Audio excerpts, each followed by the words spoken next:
And the recording has begun. Good evening.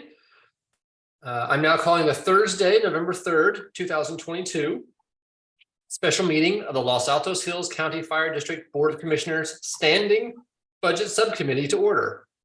The time is 7:00 p.m.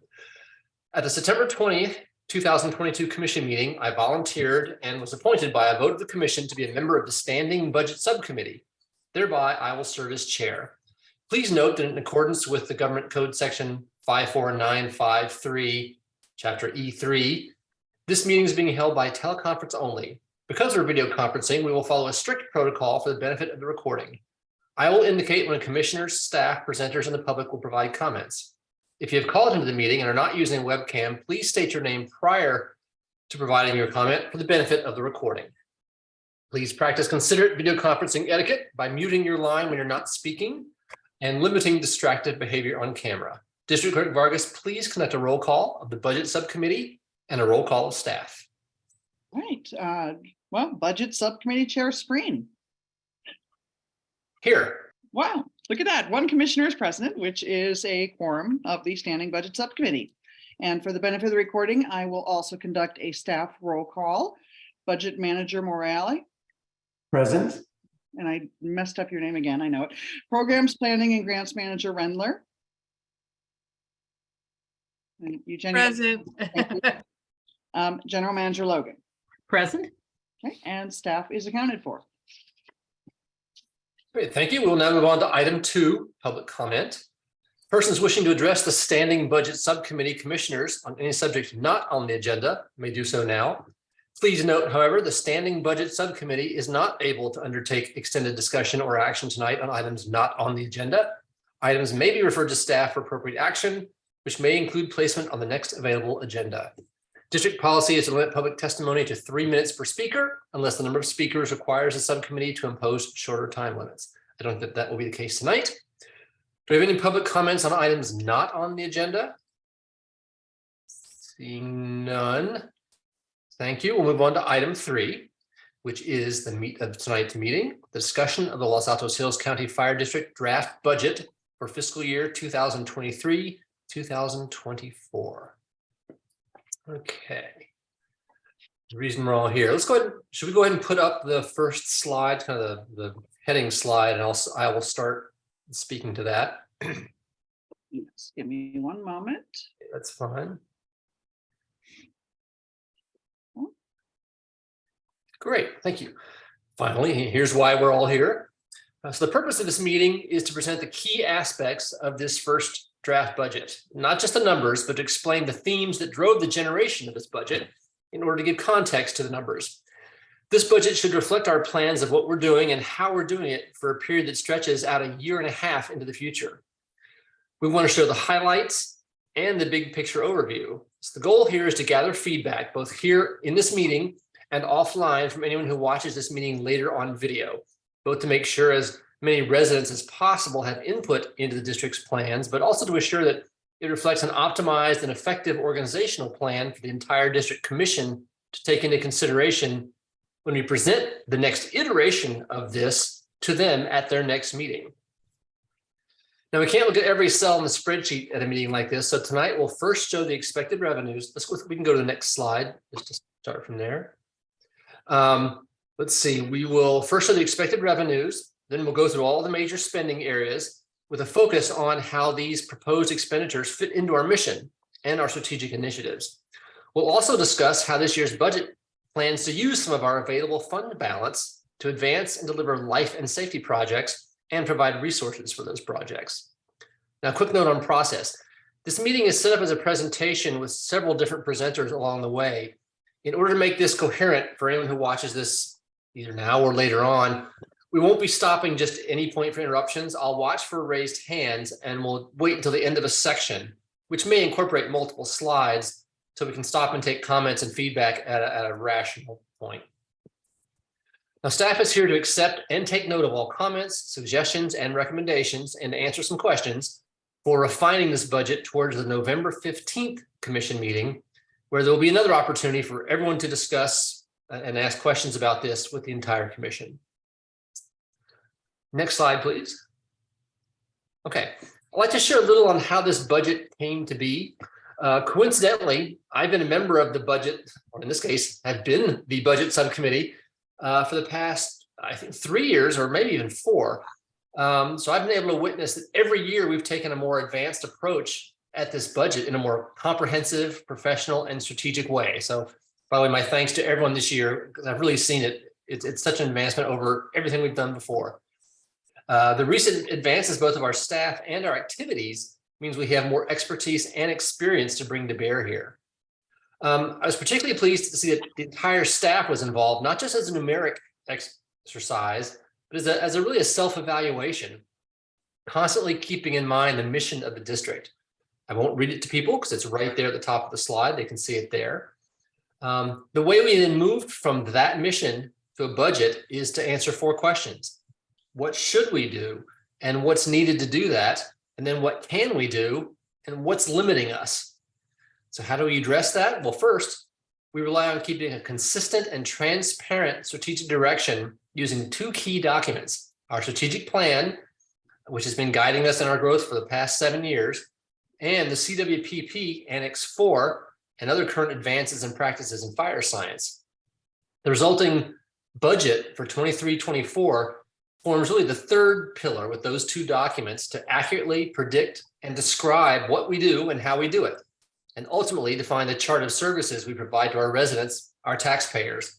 And that's the roadmap of programs, projects, and operations. So if you'll, next slide. So starting from those documents, we identified 5 foundational themes that informed everything that came into this budget. And these 5 have guided all our collaboration in building out each portion of the budget. First is fiscal strength. As you know, we have a tradition of fiscal responsibility and strength, and that facilitates the initiatives put forth in this plan. The available fund balance that results from this tradition of responsibility enables a heightened emphasis on the execution of valued community projects this year, as you'll see.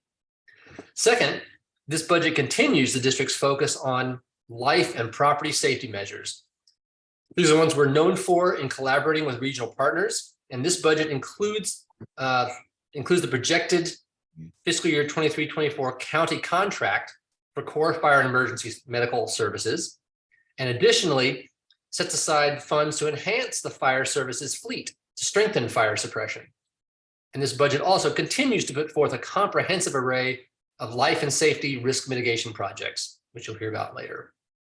Third, a focus on regionalization that's evident throughout this budget and extends further into all the projects we're doing, and many significant ones such as the I-280 fuel break. So that's always at the top of our mind. Fourth, this year's budget is distinctive in asking for those resources needed to not only plan projects and programs, but optimize their execution. As such, resources necessary to deliver services is a central theme of this fiscal plan, with a focus on staffing, retention, recruitment, capital, infrastructure, training, and contract support. As we've learned, it's not enough to just wish for a project to happen. It takes people and assets to actually get them done. And we want to continue our increasing rate and size of projects. And fifth, and you've heard me talk about this many times at commission meetings, it's a focus on making this organization even more sustainable. You know, this is a specific plank of our strategic plan. And while it is related to the resources I just mentioned that are necessary, this is about making sure that the expertise we've built continues as an organizational asset that outlives all of us and all of our individual involvements here. So we really seek to promote stability, readiness, and sustainability of the district as an organization for years to come. Okay, now that's all background. I'm not seeing any comments on that before we move on.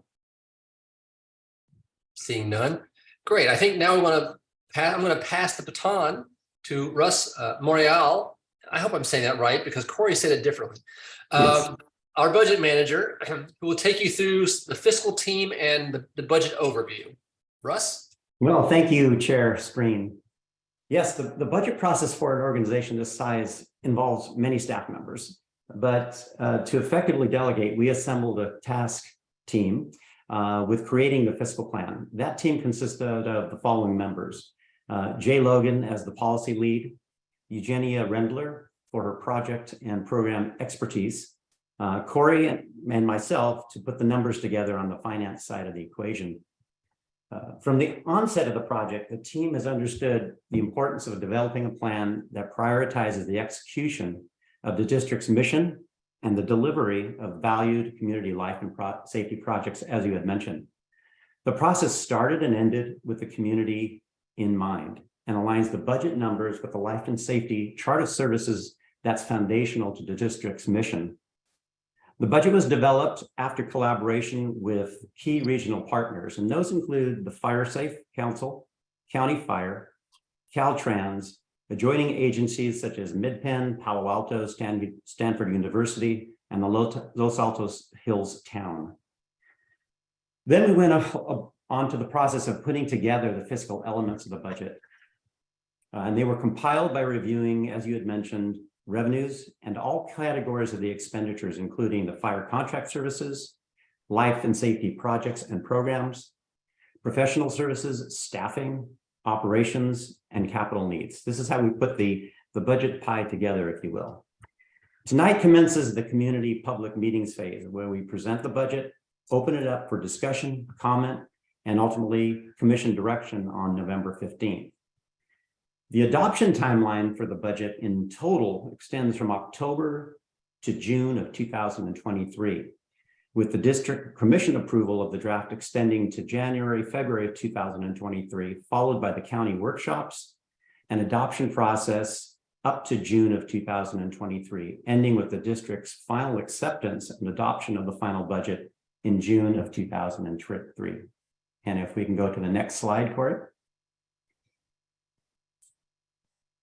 This slide shows what I really like to call a draft budget or a budget at a glance.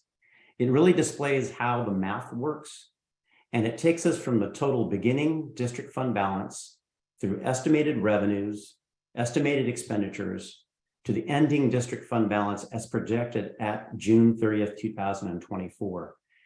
This evening, the fiscal members, as Chair Spreen had mentioned, will tag team and will walk the audience through and discuss each category of the draft budget. But let me first take a macro view of the fiscal plan. The pie chart tells us that the expenditures in the district's draft budget keenly align with its mission. And I say that because if you combine the tan shaded pieces of the pie, and that would be the fire contract services, programs, projects, and capital, we see that nearly 80%, or to be more precise, 77%, of all expenditures focus on critical community life and safety endeavors. As such, this budget continues the district's emphasis on life and safety endeavors. The remaining 20% accounts for the operational functions essential to supporting the core work of the organization.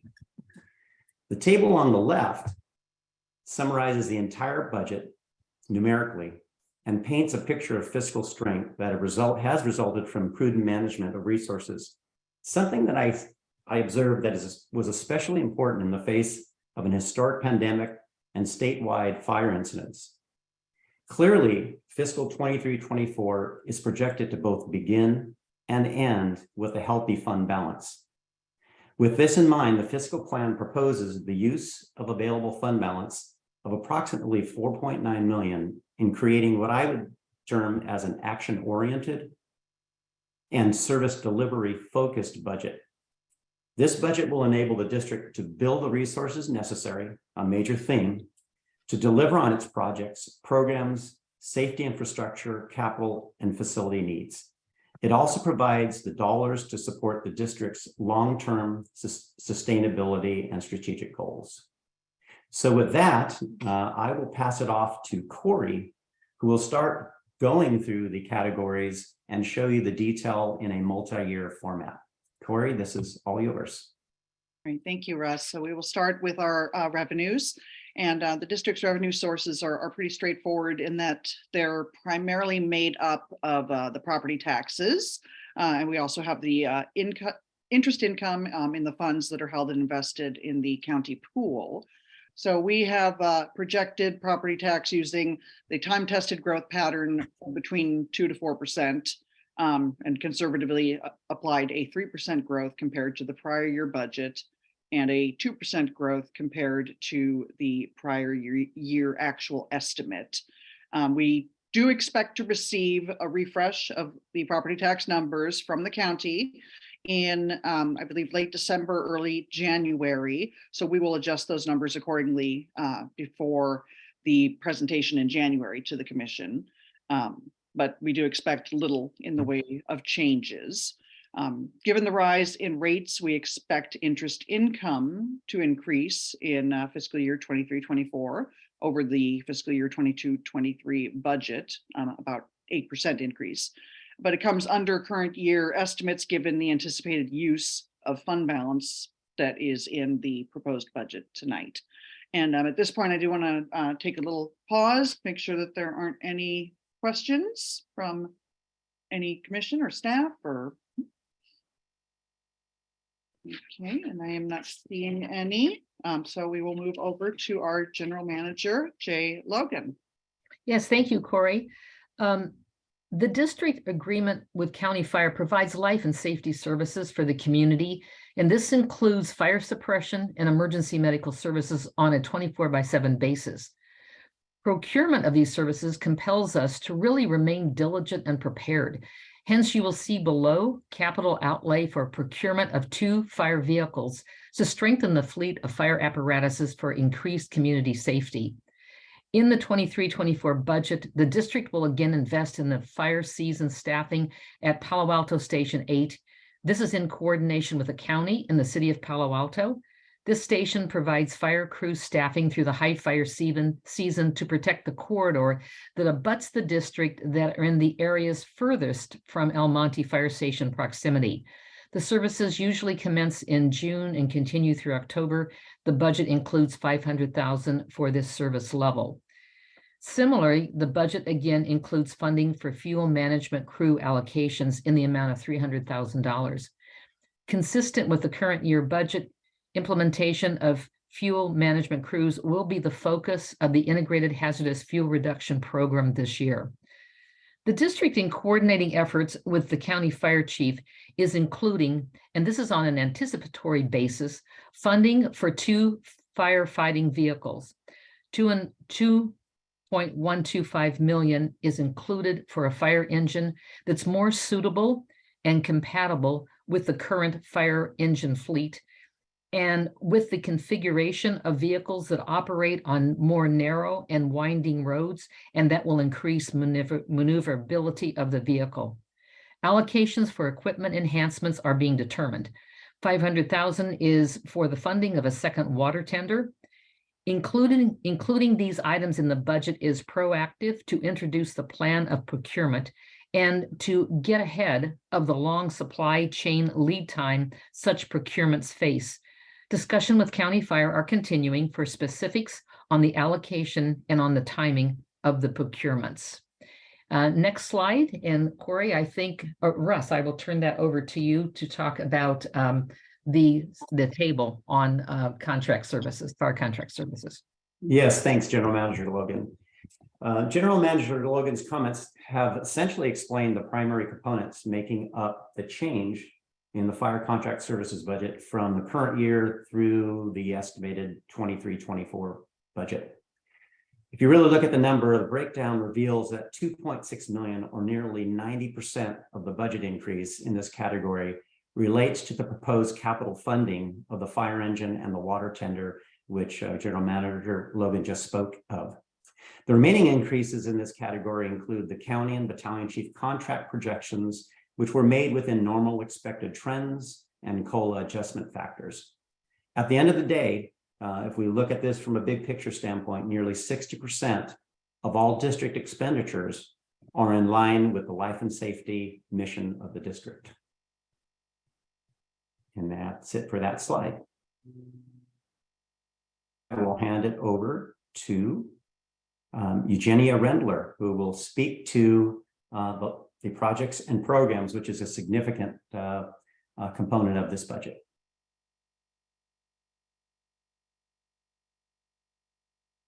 Eugenia, you're muted. All right, let's try this again. Here we go. The projects and programs draft budget has increased by 436,000 and makes up 18% of the total 23-24 expenditures. Some of the key projects that provide great local value include the following. Our defensible space chipping and debris removal is budgeted at 675,000. The evacuation route and vegetation management for the 3 planned evacuation route projects are budgeted at 495,000. The district emergency access roads for road hardening and vegetation management projects are also budgeted at 495,000. Our home ignition zone program rebate program is budgeted at 300,000. The goat grazing program, due to a rise in herder wages and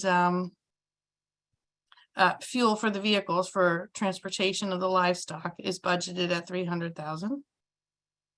Oops, sorry, 50,000.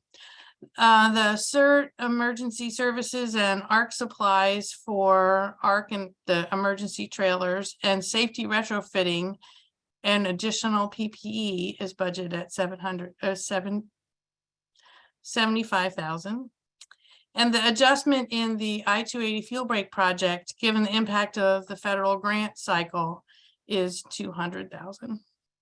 The full funding of emergency access roads at 495,000 and previously mentioned fire protection hand crews at 300,000 under our fire contract protection services allows the district maximum flexibility in adjusting to the fluctuating fire seasonal work needs.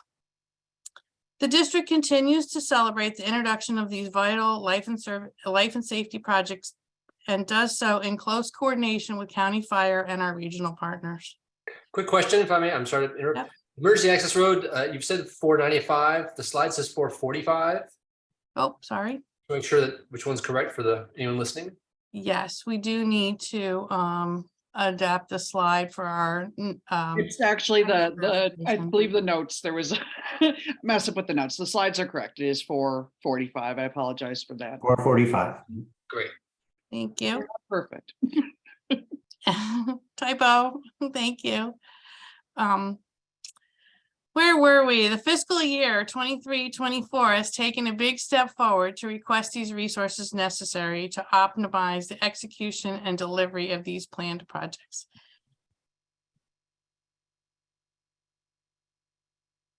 Okay, thank you. Okay, and I think I'll take the next slide, which is again the 7-year comparison trend analysis of this particular category of projects and programs. Projects and programs account for nearly 20% of the budget and are targeted directly at making the community fire ready and safe for the purpose of preserving life, protecting our community, safeguarding our environment, and minimizing risk to the district. And minimizing risk is a key theme as well. These programs also influence the ability of residents to purchase, maintain, and lower insurance premiums from their insurance carriers. By recognizing and citing these programs, residents will be able to inform their insurance agents of the progressive measures to reduce their risk of wildfire catastrophes. Insurance carriers are required to recognize wildfire risk reduction measures taken by residents and the surrounding neighborhood communities. The initiative is strongly supported by the State Department of Insurance Commissioner Ricardo Lara and numerous state legislators. And the district is proud to provide progressive integrated hazardous fuel reduction programs to residents and to provide the community education and outreach efforts so that residents are properly informed about their availability and have access to the district programs. The fiscal year 23-24 budget is replete with funds to support these efforts and staff resources to support and implement the integrated hazardous fuel reduction program. Programs are founded on fire science and skillfully implemented to subject matter expert staff and consultants. On its own, the project and program budget is consistent with the prior year budget and comes in actually 436,000 higher at 3.6 million in total. That said, if you were to compare the prior year and the current year estimates, actuals, the fiscal year 23-24 budget comes in significantly higher than the actual realized expenditures. And when you ponder that, it really indicates that this budget variance has everything to do with the operational conditions that this proposed budget is designed specifically to address. Namely, making up for the projects and supply chain delays that many organizations have faced both at the state and the national level in the historic pandemic. Secondly, making sure that the district is properly staffed at the appropriate level and a level necessary to optimize the delivery of the planned projects and programs. Lastly, anticipating the multi-year timing of grant cycles as we look into the remainder of the current year and the fiscal year 23-24. And a perfect example of that is the I-280 project in particular. In summary, this budget confidently puts forth a plan that is both action and delivery oriented as we navigate the pandemic recovery. And we also propose staffing, capital, and support dollars needed to deliver the project. And with that, I will pass it on to General Manager Logan. Thank you, Russ. That really is a very helpful introduction to talk about additional staffing for the district. And the additional staffing in the 23-24 budget is required to support and implement the advancements of these programs and projects that you just referenced. In the near term, the staff positions proposed will optimize service delivery and strengthen staff components to accomplish the life and safety projects and programs. But in the long term, the positions will add depth to the bench of talent, ensure operational continuity, synergize the staff's knowledge amongst each other, and enhance service levels and sustain a productive path. The fiscal 23-24 budget proposes the addition of 4.5 full-time equivalents or FTEs as follows. 1 full-time field manager for assistance with evacuation routes, emergency fire roads, and the district's prevention, protection, and emergency programs. 1 FTE general analyst for assistance with the 23-27 strategic planning, development, and implementation of processes and tracking of district programs, projects, and reports and documentation that gets reported to the commission meetings. Assistance to CERT and Teen CERT activities, emergency preparedness drills, and record keeping for FEMA requirements. The full-time technical analyst for assistance is for district GIS mapping, social media and website operations, evaluation of new technologies, resources to align outreach, communications with neighboring agencies, recording of measurements and metrics, flow of staff project management work plan platforms, and rollout of public portals. The 0.5 grant specialist is for assistance with grant reporting and deliverable tracking. The 0.5 or half-time events coordinator, Firewise coach, is to bolster community outreach, education, and awareness. And by the way, this position is now filled at a part-time level with a seasonal temporary employee. And the 0.5 part-time finance manager is to assist with fiscal analysis, budgeting, audit, and long-term financial strategic planning. This position is now filled with a part-time budget manager. In summary, the fiscal 23-24 budget proposes a total headcount or a total FTE count of 10 positions. And for all purposes, in my view, this is a conservative staffing allocation, given the acceleration of work, projects, programs, work plan scope, and allowing for staff turnover, the time it takes for recruitment timelines, vendor capacity, which we find can run short, unexpected events, and in event of a disaster or emergency conditions in the community that affects the district operations. And with that, the next slide, Chair Spreen, would you please make some comments on the next slide? Yeah, thank you. This budget detail table displays directly the FTE changes that just discussed by General Manager Logan on the prior slide. Shows all of the FTE lined up there, and you can look at those specifically. But I want to talk about one particular row, which is the one highlighted in blue at the bottom. You know, let me talk about staffing for a moment. We're able to do all the projects we've planned only because we've acquired a staff that rightfully has a reputation for its expertise, experience, and innovative actions. This is what we want to preserve. we like to think of ourselves as being very lucky to have the staff we do, and we are, but that's the wrong way to think about it. It can't be luck. It has to be sustainable. We want to know that if we do need to replace any of our remarkable staff, that we are competitive for candidates that are just as remarkable. Now, right now, a significant aspect of our hiring ability and recruiting ability is the fact that we offer zero benefits, no health insurance, no retirement. And while we've been fortunate to attract staff members who have gotten those benefits through other means, typically by being retired or having partners with health benefits, for example, it limits the candidates we can realistically recruit. And it makes every positional hire a unique and constrained effort, always having to say, well, we have no benefits, so let's see how we can make this work. So the blue highlighted item goes directly, labeled employee benefits, goes directly to this theme of sustainability of us as an organization. It is to provide for an evaluation and assessment of employee benefits and how to apply them uniquely to our district. Now, this is not a detailed item at this time. It'll be a project in itself during the coming year to define a benefits program. I imagine some sort of a platter style that would be best suited for the district's unique work environment and locale. The amount shown here was developed using an industry standard benefit rate in the 30 to 40% range, and is meant to be enough to fund that analysis and such a program. But obviously, this would all have to be developed at the commission level, and there'll be plenty of further discussion about the details of that during the year as that was created. But that's what that row represents as a significant advance for us as a sustainable organization. And I wanted to talk about it myself. Okay, next slide, please. I'll pass the baton back.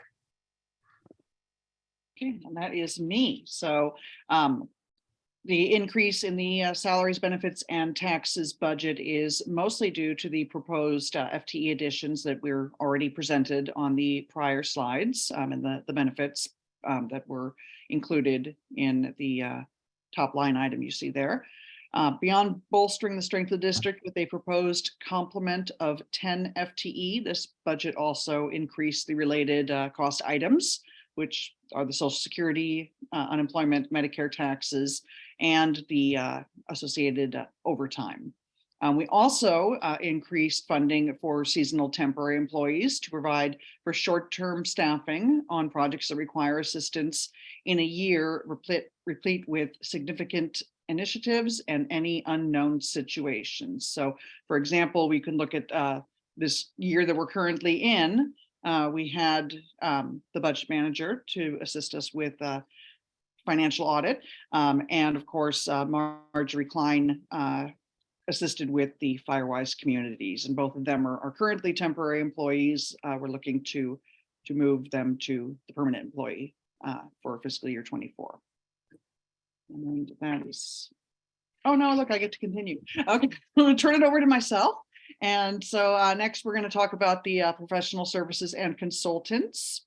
So there has been much talk about enhancing the sustainability of the district and its focus on project deliverables in fiscal year 24 budget.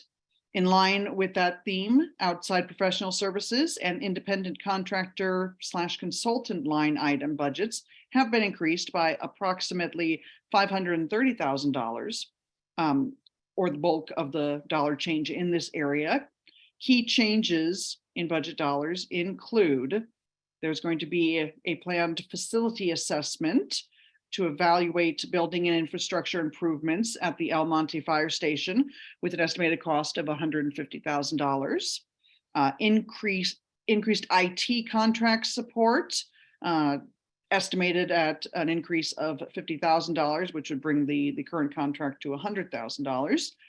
Given several key technology initiatives aimed at information transparency and sustainability.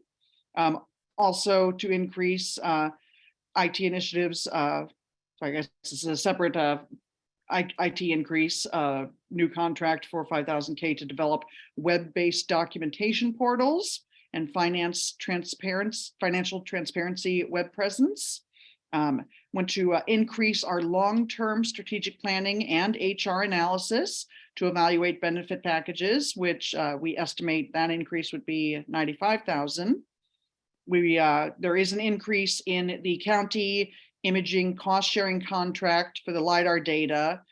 Current year is around $9,000, and now we're told that it will probably be around $31,000, which is a $22,000 increase. And then an increase in independent contractors consultants by about $180,000, given the focus on programs, projects, and the facility enhancements. So the district is continuing to fund a variety of technology projects, including core operational IT support, but has enhanced this capability in fiscal year 24 budget to allow for the development of the public portal-based document retrieval system, transparent financial web reporting model, and of course the GIS mapping and videography. And then our final section is the operations, which they remain relatively stable compared to last year's budget, but there are two noticeable increases.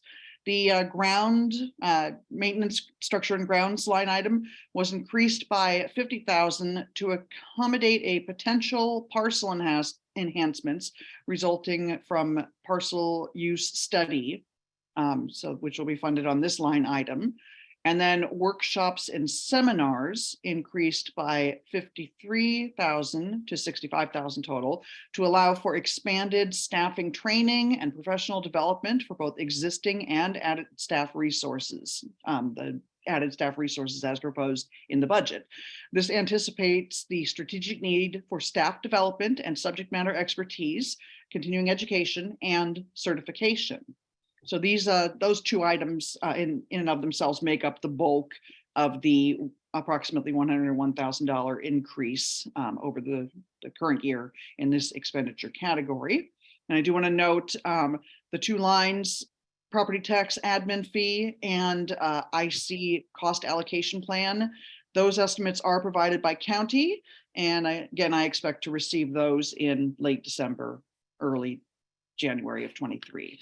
And at this point, I think we're going to take another pause to see if there is any questions or comments. Seems like we can go right. We can proceed. None. Okay, so Eugenia will discuss our capital equipment.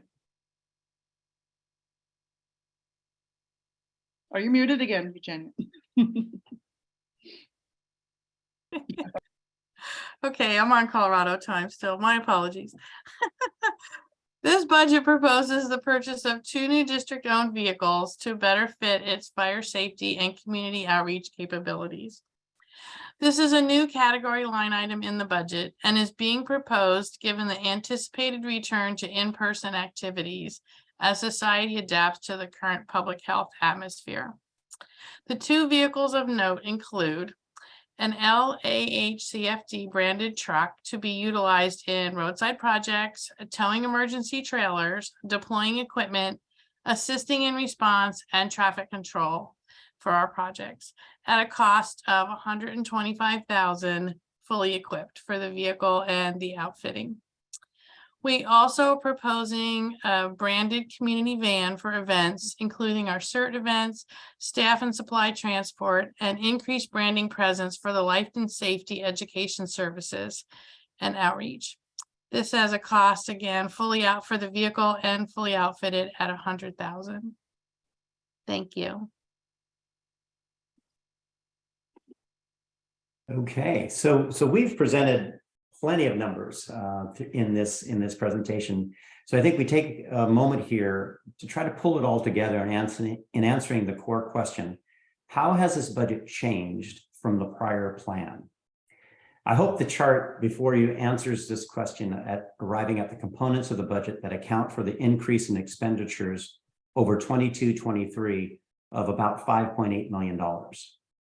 When doing so, if you look at the brown shaded section of the chart, we see that 70% of all budget changes, or $4.057 million, serves to bolster directly life and safety measures, regionalization, and an investment in capital and infrastructure intended for fire safety. So we believe this budget, as constructed, and again, it's a use of fund budget, remains true to the strategic goal alignment used throughout the entire process from beginning to end. The remaining 30%, or 1.8 million, speaks to those resources needed to deliver. And we're specifically, we're talking about people, outreach, technology, and sustainability measures that make up the major theme of this budget. I can read through the list, but the brown shaded sections and the light tan sections of the chart really do speak for themselves. And it adds up and it accounts for all the different initiatives that have been spoken to in the previous slides. As one ponders the 70-30% relationship displayed in this graphic, I believe it's key to note that the additional FTE positions being proposed mostly are directly related to the delivery and execution of life and safety programs.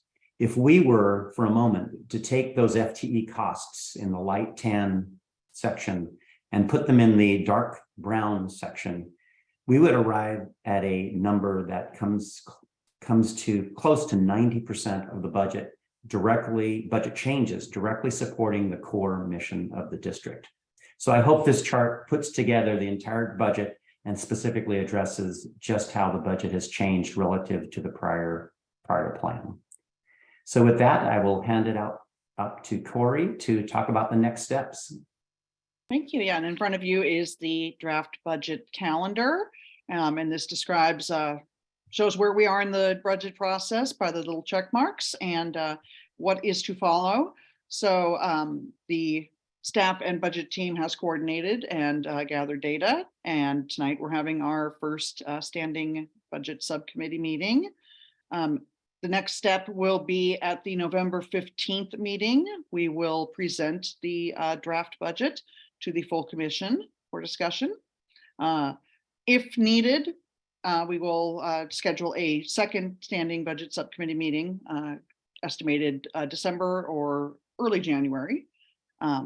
And then finally, on January 17th, we will present the draft budget to the full commission again. And this will include, because between, as I stated earlier, the numbers from the county are not coming until late December, early January. So by the time of the January meeting, there will be changes. And again, we don't anticipate they would be very significant, but still it'll get us closer to our final draft.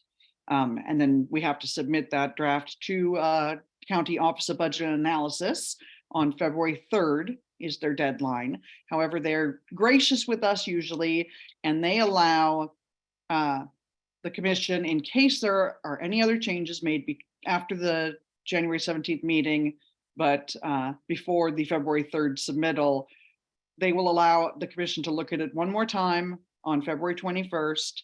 And that sort of is the, okay, that's the final go ahead, thumbs up to submit that. And then we have the Board of Supervisors budget workshops that happen May 15th through 17th. The Board of Supervisors budget hearings this year will be June 12th, 13th, and 15th. And then finally, the commission adopts the final budget as adopted by the Board of Supervisors on June 30th. And I think that is the end of the report. So we're pleased to accept any comments, suggestions, recommendation, revisions as we plan our next steps. Thank you, Corey. Any comments or reviews or questions from anybody? Alan, I see you have a hand raised, so you may have the floor. Thank you. So let me ask just a question first. I see the 3-minute timer has come up. Are you going to limit my comments to 3 minutes? Depends how much, depends what you have. Well, I think we have plenty of time here, so I don't expect to be limited, but what are your expectations? Okay. Oh, well, I won't take much more than 5 or 10 minutes, but if I'm limited to 3 minutes, I'll just have to, you know. Let's turn the timer off to start with, and let's just go and proceed, and we'll see how things go. Great. Thank you very much, Roger. Appreciate that. My first comment is, I think it would be helpful to look at the budget process in the past.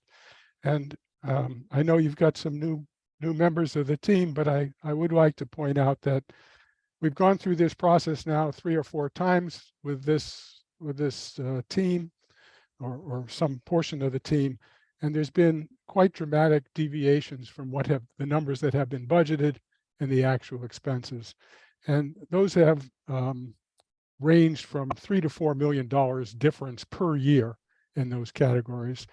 And in fact, if you look at what you've put up for the estimated actuals for this fiscal year versus the budget for this fiscal year, and we're only 4 months into the fiscal year, you now project that the actual results for this fiscal year are going to be $3 million different than what you budgeted previously. So I just want to point out that, you know, you might want to take that in consideration as you think about and look at the budget process.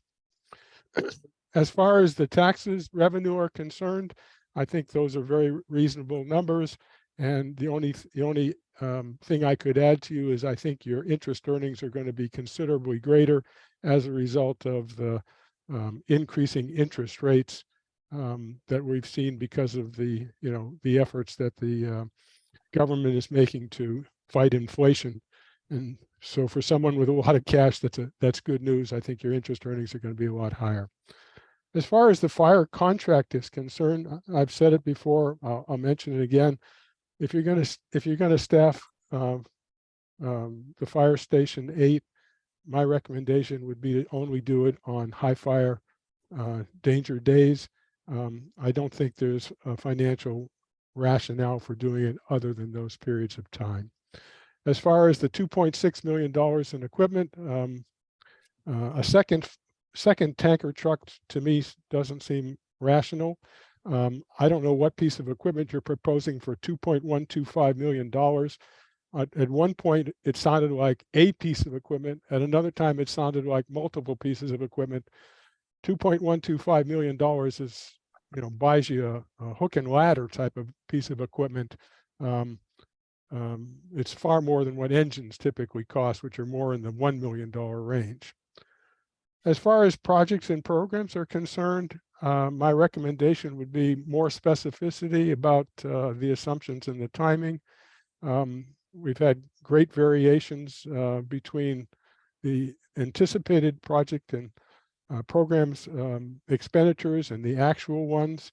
Home hardening, for instance, if you look at the budget for this year, home ignition, there was a $230,000 budget. The expectation now is $25,000, but the projection for the next year is $300,000. I thought I heard something about rebates or incentives. That's wonderful. I'm all in favor of those sort of things. And if that's where the money's going, okay, great, but just be a little bit more specific about it. The same thing on the various access roads and emergency roads. I mean, if you detailed the roads and the miles and the cost per mile and things like that, I think that would be helpful in both internal thinking as well as helping the community understand the things you plan to do and be able to measure the progress that you make against what you say. As far as staffing is concerned, I've made comments about staffing in the past, but I'll just say to you that if you ratio the $2.5 million in administrative expenditures to the $3.6 million in project programs, I think that ratio is unexplainable. So I raised the issue for you. I asked you to take a look at that. Contingencies in the past, in my opinion, have been excessive. We've never spent a dime on contingencies. There's $1 million of contingencies in this budget. Once again, I think that's too big a number. Facilities, there's been no real mention about facilities. You're going to have 10 full-time employees and not a place for any of them to sit. But I guess you'll have 2 trucks and they can all sit out in those 2 trucks and there'll be plenty of room for them. But I would suspect that if you're going to have 10 employees, you're going to need facilities. As far as commitments are concerned, you didn't address the commitments. I think you should.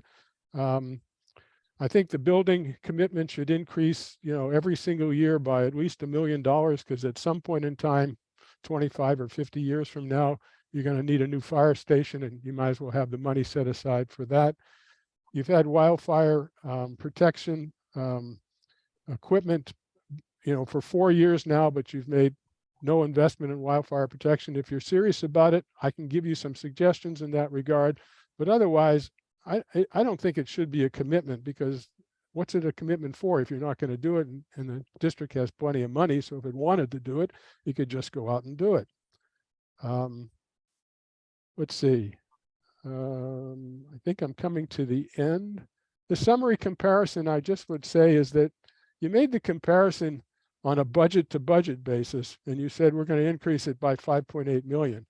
But if you actually made the comparison on an estimated actual basis, it's an $8.5 million increase from the current estimated actual. And I think some explanation with regard to that is maybe worthwhile. Anyways, thank you so much for the opportunity. Those are some suggestions for you. One last thing is, I don't know what the timing for the FEMA project is. It's possible you might get some money for the 280 FEMA project in the 23-24 budget. I don't know whether you wish to consider that or whether that's reasonable or not. But thanks again for the opportunity to speak, Roger. Appreciate it very much. No, I appreciate it. And all the good comments are helpful. Oh, yeah, absolutely. I think all very reasonable comments, and it's good to get that kind of feedback now so we can sort of look at some of these things. One of the themes of your comments, and it's not a new theme, and neither from you or from others, is how do we make sure we can really execute all the plans and spending we want to execute? And that's really what we're trying to do here, is figure out what do we need realistically to make all these things happen. So we really do want to be ramping those things up. So, I certainly share your same concerns that. And it's kind of an ironic one that we want to be spending more of the money that we've got budgeted out. And we're trying to make sure that we understand our limiting factors that prevent us from doing that. And there are quite a few of them, which I won't go into detail here, but we share those concerns. I think all your comments are reasonable ones. I really appreciate it. Are there any other public comments? I'm guessing not. With that, we'll move on to item 4. Before I move on to the adjournment, I do want to add one little thing just from a schedule point of view. For anyone else who's listening, there's another ad hoc subcommittee. Well, this is a standing subcommittee. There's another important subcommittee, which is the district's ad hoc strategic plan subcommittee, which will be hosting a community meeting, sort of like this one, on Wednesday, November 16th. It's a little less than 2 weeks from yesterday, I guess, at 7 p.m. About the development of the district's successor strategic plan for the next 5 years. This meeting will be an interactive session seeking community input on emergency preparedness and district programs, projects, and services provided to residents. So we certainly encourage you to let others know and to attend yourself. The location of that meeting is not yet confirmed. I assume it will be on, Zoom as well, but we'll find out. Meeting announcement and details will be emailed and mailed to residents and posted on the website. So please be watching for that. Any other comments before we adjourn? Seeing none, I shall move on to that item. This concludes the November 3rd, 2022 special meeting of the Los Altos Hills County Fire District Board of Commissioners Standing Budget Subcommittee. The meeting is adjourned at 7:53 p.m.